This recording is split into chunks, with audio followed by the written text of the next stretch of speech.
महापुरुषों की जीवनी में आज हम आदि शंकराचार्य के विषय में चर्चा करेंगे, जिनका जीवन काल 788 ईस्वी से 820 ईस्वी तक माना जाता है। आदि शंकराचार्य का जन्म 788 ईस्वी और मृत्यु 820 ईस्वी में हुई। अद्वैत वेदांत के प्रणेता, संस्कृत के विद्वान, उपनिषद व्याख्याता और हिंदू धर्म के प्रचारक थे। हिंदू धार्मिक मान्यता के अनुसार इनको भगवान शंकर का अवतार माना जाता है। इन्होंने लगभग पूरे भारत की यात्रा की और इनके जीवन का अधिकांश भाग उत्तर भारत में बीता। 4 पीठों मठ की स्थापना करना इनका मुख्य रूप से उल्लेखनीय कार्य रहा, जो आज भी मौजूद हैं। शंकराचार्य को भारत के ही नहीं अपितु सारे संसार के उच्चतम दार्शनिकों में महत्व का स्थान प्राप्त है। उन्होंने अनेक ग्रंथ लिखे, किंतु उनका दर्शन विशेष रूप से उनके 3 भाष्यों में, जो उपनिषद, ब्रह्मसूत्र और गीता पर है, मिलता है। गीता और ब्रह्मसूत्र पर अन्य आचार्यों के भी भाष्य हैं, परंतु उपनिषदों पर समन्वयात्मक भाष्य जैसा शंकराचार्य का है, वैसा अन्य किसी का नहीं है। इनका जन्म शंकराचार्य का जन्म दक्षिण भारत के केरल में अवस्थित निम्बूदरीपाद ब्राह्मणों के कालड़ी ग्राम में 788 ईस्वी में हुआ। उन्होंने अपने जीवन का अधिकांश समय उत्तर भारत में व्यतीत किया। उनके द्वारा स्थापित अद्वैत वेदांत संप्रदाय 9वीं शताब्दी में काफ़ी लोकप्रिय हुआ। उन्होंने प्राचीन भारतीय उपनिषदों के सिद्धांतों को पुनर्जीवन प्रदान करने का प्रयत्न किया। उन्होंने ईश्वर को पूर्ण वास्तविकता के रूप में स्वीकार किया और साथ ही इस संसार को भ्रम या माया बताया। उनके अनुसार अज्ञानी लोग ही ईश्वर को वास्तविक न मानकर संसार को वास्तविक मानते हैं। ज्ञानी लोगों का मुख्य उद्देश्य अपने आप को भ्रम व माया से मुक्त करना एवं ईश्वर व ब्रह्म से तादात्म्य स्थापित करना होना चाहिए। शंकराचार्य ने वर्ण पर आधारित ब्राह्मण प्रधान सामाजिक व्यवस्था का समर्थन किया। शंकराचार्य ने सन्यासी समुदाय में सुधार के लिए उपमहाद्वीप में चारों दिशाओं में 4 मठों की स्थापना की। अवतारवाद के अनुसार ईश्वर तब अवतार लेता है जब धर्म की हानि होती है। धर्म और समाज को व्यवस्थित करने के लिए ही आशुतोष शिव का आगमन आदि शंकराचार्य के रूप में हुआ। शिक्षा हिंदू धर्म की मान्यता के अनुसार आदि शंकराचार्य ने अपनी अनन्य निष्ठा के फलस्वरूप अपने सद्गुरु से शास्त्रों का ज्ञान ही नहीं प्राप्त किया, बल्कि ब्रह्मत्व का भी अनुभव किया। जीवन के व्यवहारिक और आध्यात्मिक पक्ष की सत्यता को उन्होंने जहाँ काशी में घटी विभिन्न घटनाओं के द्वारा जाना, वहीं मंडन मिश्र ने से हुए शास्त्रार्थ के बाद परकाया प्रवेश द्वारा उस यथार्थ का भी अनुभव किया जिसे सन्यास की मर्यादा में भोगा नहीं जा सकता। यही कारण है कि कुछ बातों के बारे में पूर्वाग्रह दिखाते हुए भी लोक संग्रह के लिए आचार्य शंकर आध्यात्म की चरम स्थिति में किसी तरह के बंधन को स्वीकार नहीं करते। अपनी माता के जीवन के अंतिम क्षणों में पहुंचकर पुत्र होने के कर्तव्य का पालन करना इस संदर्भ में अत्यंत महत्वपूर्ण घटना है।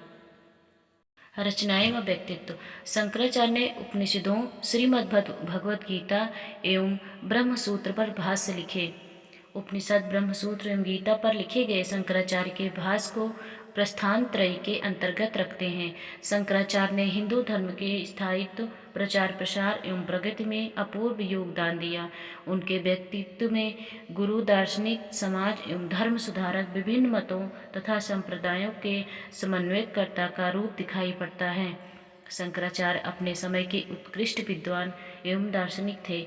इतिहास में उनका स्थान इनके अद्वैत सिद्धांत के कारण अमर है। गौड़पाद के शिष्य गोविंद योगी को शंकराचार्य ने अपना प्रथम गुरु बनाया। गोविंद योगी से उन्हें परमहंस की उपाधि प्राप्त हुई। कुछ विद्वान शंकराचार्य पर बौद्ध शून्यवाद का प्रभाव देखते हैं तथा इन्हें प्रच्छन्न बौद्ध की संज्ञा देते हैं। मोक्ष और ज्ञान आचार्य शंकर जीवन में धर्म, अर्थ और काम को निरर्थक मानते हैं।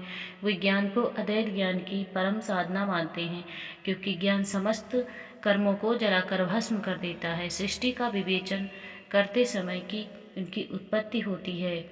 वे इसका मूल कारण ब्रह्म को मानते हैं। वह ब्रह्म अपनी माया शक्ति के सहयोग से इस सृष्टि का निर्माण करता है, ऐसी उनकी धारणा है। लेकिन यहाँ यह नहीं भूलना चाहिए कि शक्ति और शक्तिमान एक ही हैं, दोनों में कोई अंतर नहीं है। इस प्रकार सृष्टि के विवेचन से एक बात और भी स्पष्ट होती है कि परमात्मा को सर्वव्यापक कहना भी भूल है, क्योंकि वह सर्वरूपी है। वह अनेक रूप हो सकता है। यह अनेकता ही नहीं, मैं एक हूँ और बहुत हो जाऊँ, अद्वैत मत का यह कथन संकेत करता है कि शैतान या बुरी आत्मा का कोई अस्तित्व नहीं है। ऐसा कहीं दिखाई भी देता है तो वह वस्तुता नहीं है, भ्रम है। जीवों और ब्रह्मैव न परः, जीव ही ब्रह्म है, अन्य नहीं। जगत गुरु, 4 मठों की स्थापना, 10 नाम संन्यास को सुव्यवस्थित रूप देना, सगुण निर्गुण का भेद मिटाने का प्रयास, हरिहर निष्ठा की स्थापना से कार्य ही उन्हें जगत गुरु पद पर प्रतिष्ठित करते हैं। स्वामी विवेकानंद, स्वामी रामतीर्थ जैसे युवा सन्यासियों ने विदेशों में जाकर जिस वेदांत का घोष किया, वह शंकर वेदांत ही तो था। जगत गुरु कहलाना केवल उस परंपरा का निर्वाह करना और स्वयं को उस रूप में प्रतिष्ठित करना बिल्कुल अलग अलग बातें हैं। आज भारत को एक ऐसे ही महान व्यक्तित्व की आवश्यकता है जिसमें योगी, कवि, भक्त, कर्मनिष्ठ और शास्त्रीय ज्ञान के साथ ही जन कल्याण की भावना हो, जो सत्य के लिए सर्वस्व का त्याग करने को उद्यत हो। शंकराचार्य का कथन है कि अद्वैत दर्शन की परंपरा अत्यंत प्राचीन है और उपनिषदों की शिक्षा पर अवलंबित है। अद्वैत दर्शन के 3 पहलू हैं: तत्व मीमांसा ज्ञान, मीमांसा आचार, दर्शन। इनका अलग अलग विकास शंकराचार्य के बाद के वेदांतियों ने किया। तत्व मीमांसा की दृष्टि से अद्वैतवाद का अर्थ है कि सभी प्रकार के द्वैत या भेद का निषेध। अंतिम तत्व ब्रह्म एक और अद्वय है, उसमें स्वगत, स्वजातीय तथा विजातीय किसी भी प्रकार का द्वैत नहीं है।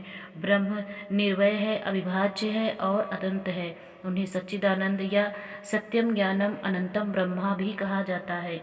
असत का निषेध करने से जो प्राप्त होता है वह है सत्य।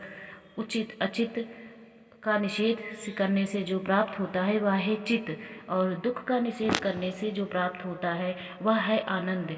यह ब्रह्मा का स्वरूप लक्षण है, परंतु यहाँ ध्यान रखने की बात यह है कि सत, चित्त और आनंद न तो ब्रह्मा के ही 3 पहलू हैं, न ही ब्रह्मा के 3 अंश, और न ब्रह्मा के 3 विशेषण हैं। जो सत्य है वही चित्त है और वही आनंद भी है। दृष्टि भेद के कारण उसे सच्चिदानंद कहा गया है।